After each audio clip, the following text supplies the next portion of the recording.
नमस्कार मित्रांनो, मी तुमची लाडकी आकांक्षा स्वागत करत आहे माझ्या यूट्यूब चॅनलवरती।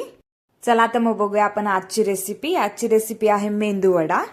मेंदूवडा बनवण्यासाठी सर्वप्रथम आपण 2 वाटी उडीद डाळ घ्यायची आहे व 1 वाटी तांदूळ घ्यायचा आहे। त्याला छान स्वच्छ 3 वेळेस धुवून त्यानंतर तो 3 ते 4 तास भिजत घालायचा आहे। डाळ छान भिजली की त्यानंतर मिक्सरच्या भांड्यामध्ये डाळ ट्रान्सफर करून छान अशी एक पेस्ट करायची आहे।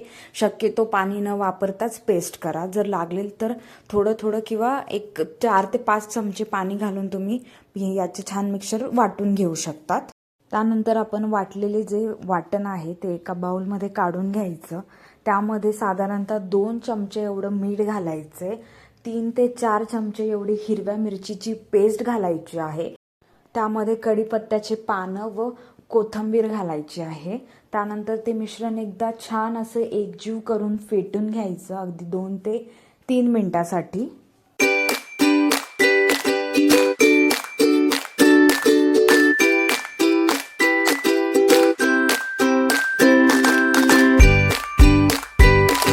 एकदा की मिक्सचर छान फेटलं की त्यानंतर आपल्याला एक चाळणी घ्यायची आहे।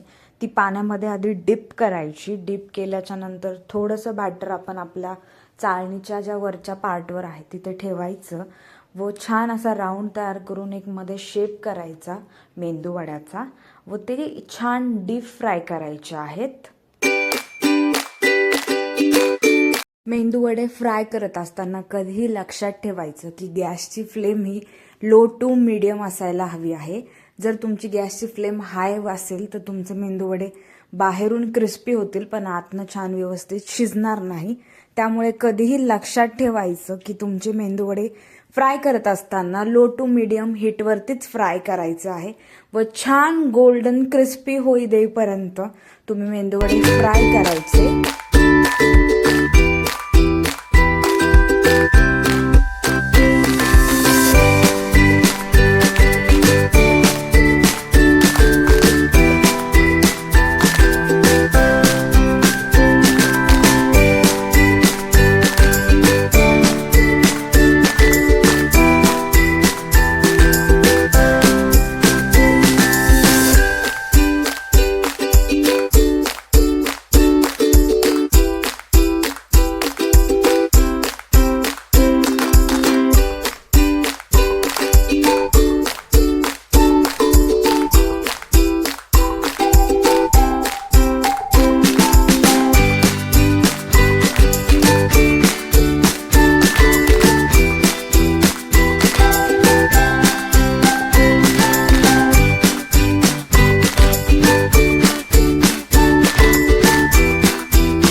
इथे तुम्ही बघू शकतात की मेंदूवड्यांना छान असा गोल्डन कलर आलेला आहे।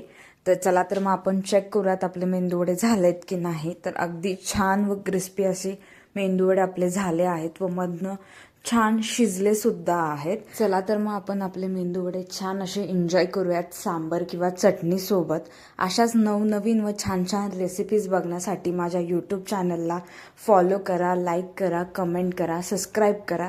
Thank you so much guys.